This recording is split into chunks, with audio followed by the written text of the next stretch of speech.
Surguja police में नशे के खिलाफ नवा विहान नशा मुक्ति अभियान चलाया जा रहा है। इसी अभियान के तहत सरगुजा पुलिस के नशे के खिलाफ दर्जनों कार्रवाई करते हुए आरोपियों को सलाखों के पीछे भी भेजा गया है। तो वहीं इस अभियान के तहत सरगुजा पुलिस को बड़ी कामयाबी भी हाथ लगी है। सरगुजा पुलिस ने कार्रवाई करते हुए नशे के कारोबार में संलिप्त 5 लोगों को गिरफ्तार किया है।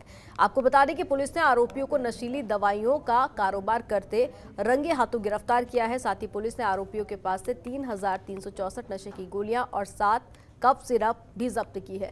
पुलिस ने सभी आरोपियों को न्यायिक रिमांड पर पेश कर दिया है। सरगुजा पुलिस के द्वारा नशे के खिलाफ नवा अभियान नशा मुक्ति अभियान चलाया जा रहा है, जिसके तहत पुलिस अधीक्षक महोदय के निर्देशन पर लगातार नशे के जो कारोबार हो रहे हैं उस पर कार्रवाई की जा रही है। इसी क्रम में हमारे कोतवाली थाना एवं रघुनाथपुर चौकी से हमने अभी नशे के कारोबार के संबंध में 5 आरोपियों को गिरफ्तार करने में सफलता प्राप्त की है, जिसमें कोतवाली थाने से 3 आरोपी एवं रघुनाथपुर चौकी से 2 आरोपी को हमने पकड़ने में सफलता प्राप्त की है, जिनके पास से कुल 3,364 गोलियां जो है नग गोली अल्प्राजोलम टेबलेट की हमने जब्त की है और 7 नग को जो सिरप है कफ सिरप वो हमने जब्त किया है और उनके खिलाफ NDPS एक्ट 22C के तहत कार्रवाई की जा रही है और उन्हें न्यायिक रिमांड पर। प्रदेश में कोरोना के खतरे के चलते हुए कोरिया जिले की नगर पालिका निगम चिरमिरी में हिंदू सेना के पदाधिकारियों ने लोगों को मास्क और सैनिटाइजर वितरित किए। साथ ही लोगों को कोरोना महामारी के प्रति जागरूक भी किया और लोगों को मास्क लगाने और साथ ही सोशल डिस्टेंसिंग का पालन करने की सलाह भी दी गई। इस मौके पर हिंदू सेना के अध्यक्ष राजेश यादव के साथ सूरज देवांगन भी मौजूद रहे।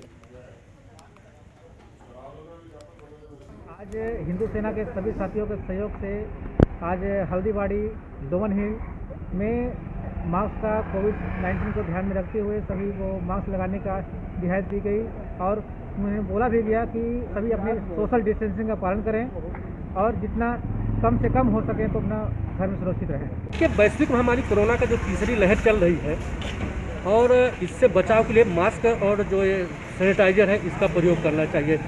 आज हिंदू सेना कोरिया जिले के चिरमिरी के यातायात चौक में अपने सीमित पदाधिकारियों के साथ में लोगों को निःशुल्क मास्क और सैनिटाइजर वितरण कर रहा है।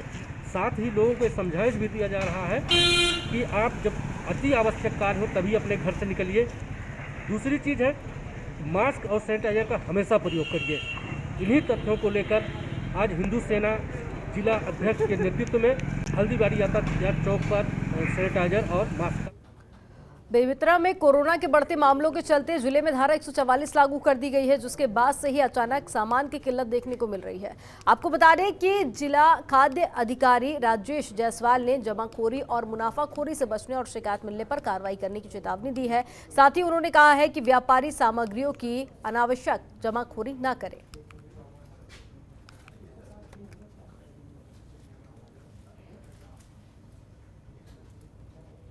जो सामान्य दर अभी वर्तमान में चल रहे हैं उस हिसाब से बाजार में सामान उपलब्ध है। बढ़े रेट का जहां तक सवाल है, इस प्रकार की कोई शिकायत हमको अभी तक प्राप्त नहीं हुई है। गुटखे का रहा सवाल, तो गुटखा जो बेचते हैं जिसके संबंध में पहले भी शासन प्रशासन मुस्तैद रही है कि वो सीमित मात्रा में और निर्धारित दर पर ही बिके, ज्यादा मात्रा में बिके ना ज्यादा दर पे।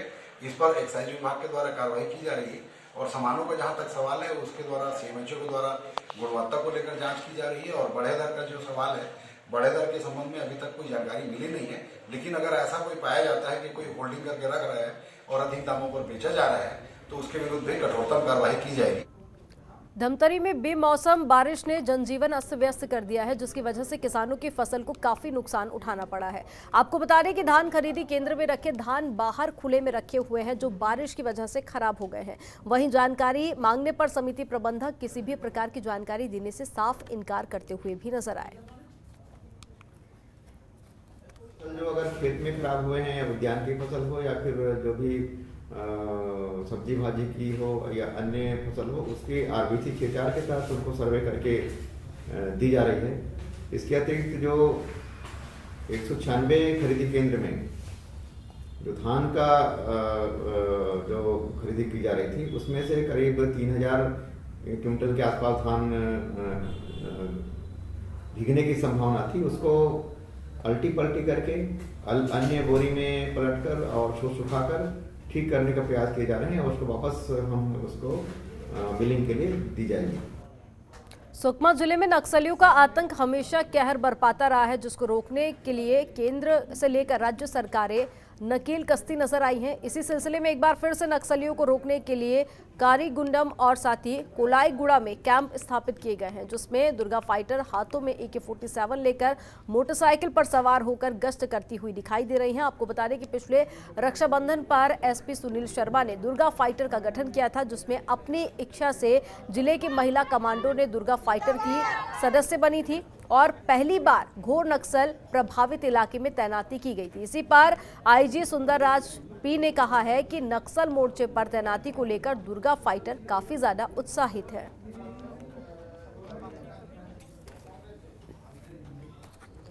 वर्तमान में बस्तर संभाग के अंतर्गत महिला पुलिस बल सदस्य द्वारा नक्सल विरोधी अभियान, सामान्य कानून व्यवस्था स्थिति को नियंत्रण करना, अपराध के विवेचना एवं अन्य जितना भी पुलिसिंग संबंधित कार्य है उसमें महत्वपूर्ण भूमिका निभा रही है। विशेष तौर पर 2 वर्ष पूर्व में दंतेवाड़ा जिला में दंतेश्वर फाइटर्स का गठन करके नक्सल विरोधी अभियान में यह नवीन कैंप स्थापना करने में उनकी सकारात्मक भूमिका देखते हुए इसके पश्चात सुकमा जिला में दुर्गा फाइटर्स का बल विगत वर्ष में गठन किए गए थे। इन बल द्वारा जैसे कभी भी नवीन सुरक्षा कैंप प्रारंभ करते हैं, उन क्षेत्र में तैनात होकर क्षेत्र की जनता को विश्वास अर्जित करके इलाके में नक्सल विरोधी अभियान संचालित करने के साथ साथ क्षेत्र में जो विकास कार्य को भी सुरक्षा प्रदान करने में भी इनके द्वारा अभी तक काफ़ी सकारात्मक भूमिका निभाई जा रही है। दक्षिण बस्तर दंतेवाड़ा में दंतेश्वरी महिला फाइटर का गठन किया गया था। उसी तर्ज पर देखते हुए सुकमा में भी दुर्गा फाइटर का गठन रक्षाबंधन के पर्व पर किया गया था और इन महिलाओं के द्वारा सुकमा के जो घोर नक्सली इलाके हैं उन इलाकों में जवानों के साथ कंधे से कंधा मिलाकर नक्सलियों को मुंह तोड़ जवाब भी दे रही हैं। इन महिलाओं के कारण 2 नए कैंप की स्थापना भी नक्सल प्रभावित क्षेत्र में की गई है। इनके कार्य को देखते हुए नए वर्ष में छत्तीसगढ़ के मुख्यमंत्री भूपेश बघेल के साथ इन महिलाओं ने मुलाकात की, उनके साथ लंच किया, उनसे बातचीत की। मुख्यमंत्री भूपेश बघेल ने भी इनका हौसला बुलंद किया और इनकी तारीफ भी की है। विजय पचौरी, जनतंत्र टीवी, सुकमा। जशपुर जिले में मुस्लिम रीति रिवाज से धर्मांतरण कराने का मामला सामने आया है, जिसको लेकर 3 आरोपियों के विरुद्ध मुस्लिम रीति रिवाज से धर्मांतरण कराने का प्रकरण भी दर्ज किया गया है। जशपुर जिले में अब तक ईसाई मिशनरियों के विरुद्ध धर्मांतरण के मामले दर्ज हुए हैं, लेकिन मुस्लिम रीति रिवाज से ये धर्मांतरण का पहला मामला दर्ज किया गया है। इस पर अतिरिक्त पुलिस अधीक्षक प्रतिभा पांडे ने इस घटना की पुष्टि की है। वहीं इस घटना में 2 आरोपियों को गिरफ्तार किया गया है। साथ ही फरार आरोपी महिला की तलाश में पुलिस जुट गई है।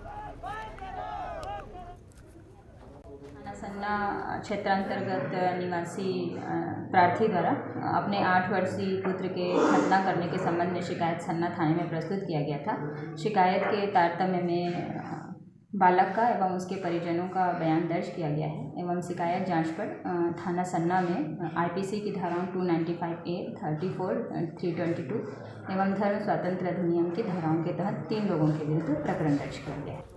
कोरोना के बढ़ते कहर को देखते हुए राज्य सरकारों ने वैक्सीनेशन पर फोकस बढ़ा दिया है। वहीं कोरबा के बाल को नगर में एक स्कूल में कोरोना विस्फोट होने के बाद प्रशासन पूरी तरह से हरकत में नजर आ रहा है।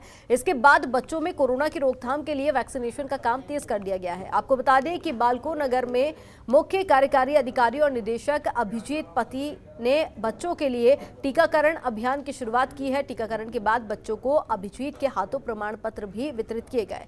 अभिजीत ने बच्चों के लिए शुरू किए गए अभियान पर प्रसन्नता जताते हुए कहा कि बच्चे परिवार के सदस्यों की स्वास्थ्य रक्षा प्रतिबंध के लिए काफी ज्यादा महत्वपूर्ण है। साथ ही उन्होंने कहा कि टीकाकरण अभियान से बच्चों को कोरोना के दुष्प्रभावों से बचाने में भी मदद मिलेगी। और इसी के साथ बुलेटिन में फिलहाल इतना ही। आप देखते रहिए जनतंत्र TV.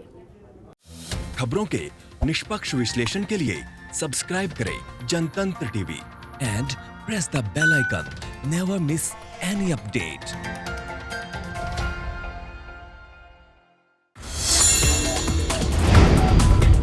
Download the Janatantra TV app, available on Google Play and App Store. Download it now.